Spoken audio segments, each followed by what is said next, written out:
Bienvenue à vous, madame, messieurs, à ce nouveau numéro de votre magazine Génération Verte.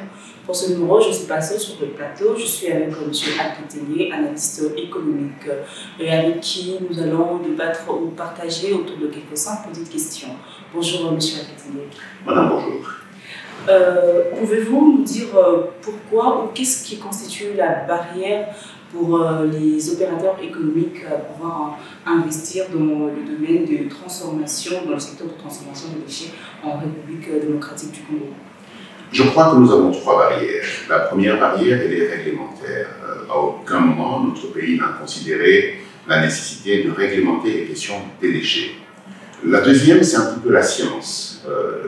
Les scientifiques n'ont pas fait le travail nécessaire pour être en mesure de mettre en place une connaissance spécifique en rapport avec nos déchets et notre environnement particulier. Et maintenant, la troisième planche, c'est la planche des opérateurs économiques. À aucun moment, les opérateurs économiques sérieux ne se sont réellement intéressés aux déchets comme étant une matière première pour être en mesure de produire de l'argent. Mais aujourd'hui, ça commence à s'imposer. Pourquoi? Parce qu'on a quand même les pays scandinaves qui ont démontré, avec des nouvelles technologies qu'on appelle le waste to energy, c'est-à-dire des déchets à l'énergie, qu'il y a de l'argent dans les déchets. Ils vont de la Suède pour acheter des déchets jusqu'au Royaume-Uni. Il y a de nouvelles technologies de dégradation des produits agricoles pour être en mesure de produire du gaz, pour être en mesure de produire de l'énergie. Il y a aujourd'hui de la valorisation de tout ce qui est plastique. Je crois simplement que c'est une grosse paresse collective qui fait que malheureusement, les pousseurs de chariots soient plus intelligents que tout le pays entier, parce qu'eux, au moins, ils savent identifier les bibendés, ils savent identifier le plastique, ils savent identifier le papier pour aller dans les filières de recyclage. Ce que, globalement, en tant que pays, nous n'avons pas comme stratégie. Okay. Alors, justement, pour remédier à cette situation, vous proposerez quelles sont... La stratégie est très simple. Il faudrait déjà redéfinir la stratégie. C'est pour ça qu'on appelle ça les déchets municipaux. Ça veut dire qu'en fait, ça ne peut pas être géré par le gouvernement central, ça ne peut pas être géré non plus par le gouvernement provincial. Chaque commune a sa spécificité et donc la nature différente de ses déchets. Je donne un exemple simple. L'IMT est industriel, donc une partie des déchets est industrielle. La stratégie de l'IMT ne peut pas être la même chose que celle de Bandal. Bandal est essentiellement résidentiel et un petit peu commercial.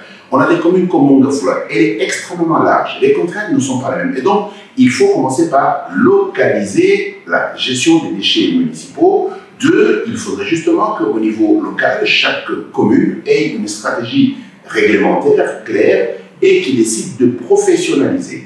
Derrière, il faut qu'au niveau national, nous ayons un certain nombre de lois qui déterminent les contraintes dans lesquelles on doit passer lorsqu'on est un pollueur. La règle est la même partout dans le monde, c'est le pollueur-payeur. Celui qui pollue doit payer pour que nous ayons de l'argent pour être en mesure de prendre en charge le recyclage. Maintenant, ce que je voudrais dire au niveau local, c'est qu'en fait, chacun de nous paye pour qu'on enlève ses déchets. Et toute la question est de pouvoir collecter de manière intelligente, de sorte qu'on crée l'industrie du déchet. Alors, justement pour ça, qu'est-ce que l'instabilité dans la ville de province de Kinshasa pourrait apporter au cas où il y aurait un système de gestion qui promouvoit la transformation des déchets? D'abord, il faut savoir qu'on a toujours un choix dans la vie. Soit on vit dans la saleté, on finit par tomber malade et on paye pour se soigner. Ou alors on paye de l'argent pour garder la propriété, comme ça on reste en bonne santé et on ne tombe pas malade. Et donc on paye toujours, avant ou après. Il va falloir qu'une certaine démocratie participative convaincre les gens de la nécessité de payer pour la propreté. Si ce pays devient un pays propre, nous serons fiers de la vie, de la dignité humaine. Deux, les gens ne vont pas tomber malades, nous serons en bien meilleure santé, donc nous serons plus productifs et donc nous pourrons créer plus d'argent et nous pourrons donc prospérer collectivement ensemble. Et à côté de ça, nous allons créer des emplois. Rien que pour vous donner une illustration, une ville comme Kinshasa, c'est quand même 50 000 emplois dans le secteur de la transformation des déchets. Ces emplois existent aujourd'hui, mais ils sont en désordre. C'est les pousseurs de chariots qui vont mettre les déchets dans les cours d'eau, c'est éventuellement les rares camions à gauche à droite qui circulent sans aucun résultat, c'est éventuellement les mamans qui nettoient la rue avec la brosse domestique, en fait des choses complètement ridicules qui montrent clairement que nous n'avons jamais pu nous arrêter pour être en mesure de regarder stratégiquement cette question. Alors, la piste de solution pour pouvoir utiliser l'environnement pour atteindre le développement durable? 1, de l'éducation, de la sensibilisation. 2, les scientifiques pour être en mesure d'étudier les solutions adéquates pour la destination de nos différents déchets. 3, une industrialisation du secteur, et ça demande un minimum de réglementation. mais aussi une approche participative, intelligente et sérieuse de la part de l'autorité, aussi bien municipale que provinciale. On ne peut pas continuer à être une ville comme Kinshasa avec une gestion aussi catastrophique. Et vous traversez, vous allez à Brazzaville, tout est fait en place de manière totalement organisée. En fait, si nous ne sommes pas capables de générer de propres solutions, on ne peut que copier, ce serait déjà ça. Nous sommes de la génération verte, et de la génération verte a pour vision de rendre toutes les couches sociales vertes, allant en fait des décideurs vers Les citoyens. les gouvernés, les citoyens, tout ça là, en vue de faire asseoir le développement durable en Afrique et en RDC en particulier. Votre point de vue par rapport à cette vision de ces groupes de jeunes? Je pense que c'est une approche extrêmement brillante qui appelle ce qu'on appelle la gestion participative, ça veut dire la citoyenneté positive.